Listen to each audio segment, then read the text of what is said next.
اصل میں بات یہاں پہ صرف یہ تھی، جو میں نے تذکر دیا تھا، جس نقطے کی طرف اشارہ کیا تھا، وہ یہ تھا کہ جو بچہ ہوتا ہے اس کی جو نفسیات ہوتی ہے اس کو ہم خراب کر رہے ہوتے ہیں. ایک بچے کی سالگرہ ہو رہی ہوتی ہے اور اس میں آپ دائرے کے اور 10 بچے 20 بچے آئے ہوئے ہوتے ہیں، اور جب وہ یہ دیکھ رہے ہوتے ہیں کہ ایک ہی بچے کو مسلسل تحفے دیے جا رہے ہیں، تو ان بچوں کی نفسیات پہ برا اثر پڑتا ہے اور وہ پھر نیگیٹولی ان کو بھی وہی کرنا ہوتا ہے.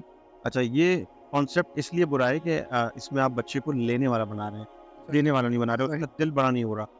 تو ہم اس پہ، میری تو خواہش اس سے پہلے بھی تھی، ہم اس موضوع پر مکمل ایک مفصل پوڈ کاسٹ کریں، گفتگو رکھیں، تاکہ ہم اس کے نیگیٹو افیکٹ کو دیکھ سکیں. جہاں تک کیک کا مسئلہ ہے یا مٹھائی کا مسئلہ ہے بھائی، اس سے ہمیں کوئی ایشو نہیں ہے.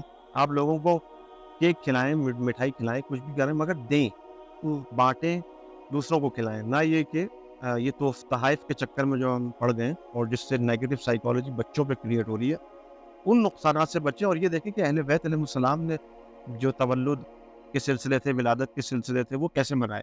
اگر انہوں نے بھی دسترخوان سجائے ہیں تو آپ بھی سجائیں.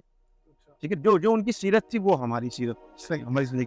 اچھا، اور نہیں اسی طریقے سے پھر شادی کے معاملات بھی تو بالکل ایسے ہوتے ہیں ہمارے. وہ بھی ایک ایسی ایونٹ ہوتا ہے کہ سب لوگ موجود ہوتے ہیں. ایک مرد کی یا خاتون کی وہ شادی ہو رہی ہوتی ہے، سب لوگ ان کو تحفے دے رہے ہوتے ہیں، وہی معاشرہ، وہی سارے لوگ ہوتے ہیں. تو یہ سالگرہ اور شادی الگ، مطلب کیا تھوڑا سا اس کو بتائیں. دونوں چیزوں میں ہمیں صرف یہی دیکھنا ہے کہ کیا ایسا تو نہیں ہو رہا کہ ریاکاری ہو رہی ہے، یا ایسا تو نہیں ہو رہا کہ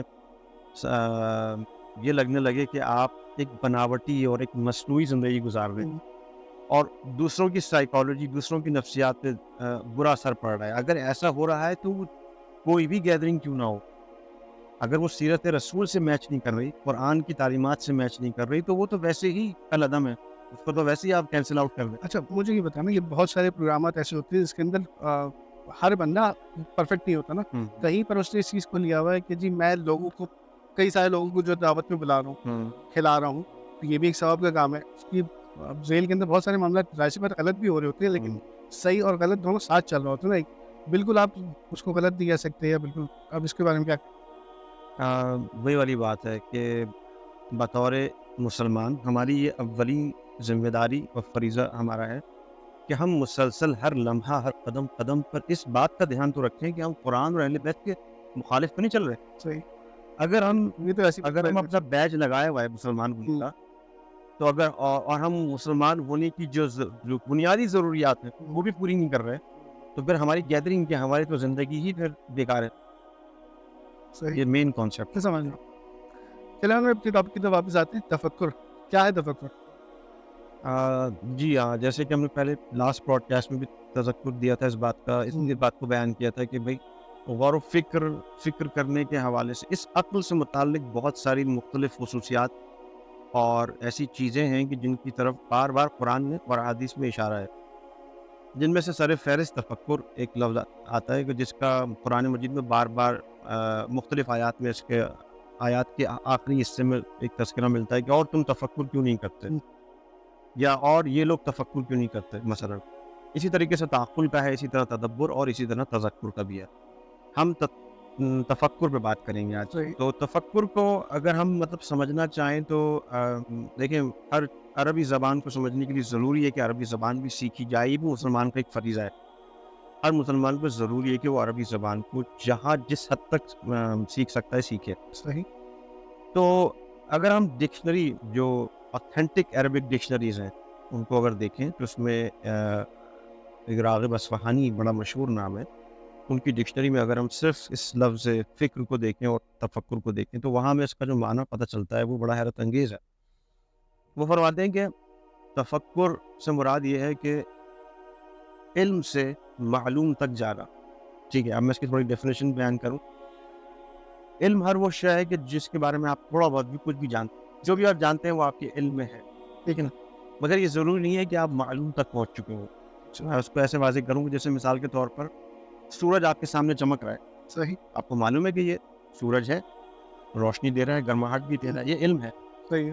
مگر معلوم نہیں ہے. معلوم سے مراد کیا ہے کہ یہ سورج آگے بنا کیوں ہے، اس کو بنایا کیوں گیا، اس کا ہدف کیا ہے. مثال کے طور پر یہ اگر سمجھنے کے لیے بیٹھیں تو ہم علم سے معلوم تک پہنچیں گے نا، ہمیں کچھ اور مزید معلوم ہوگا کہ اس کا کیا ہے، کہاں سے سورس ہے، کہاں سے اورجن کیا ہے اس کا. ایگزیکٹلی. تو یہاں پہ تفکر دراصل اس کوشش یا اس جولان یا اس تحرک کا نام ہے، اس حرکت کا نام ہے جو شروع اپنا سفر کرتا ہے علم سے معلوم کی جانب، صحیح. اور اس میں ایک کوشش ہونی چاہیے، اس میں ایک حرکت ہونی چاہیے. یہ حرکت نہ ہو تو پھر وہ تفکر حاصل نہیں ہوگا. تو یہاں دو بنیادی چیزیں ہیں، یعنی دو سٹیپس ہیں. پہلی چیز کیا ہے؟ پہلی چیز یہ ہے کہ آپ کو وہ چیز معلوم ہوگی جس کی بنا پر کوئی شے وجود میں ہے، مثلا سبب شناخت.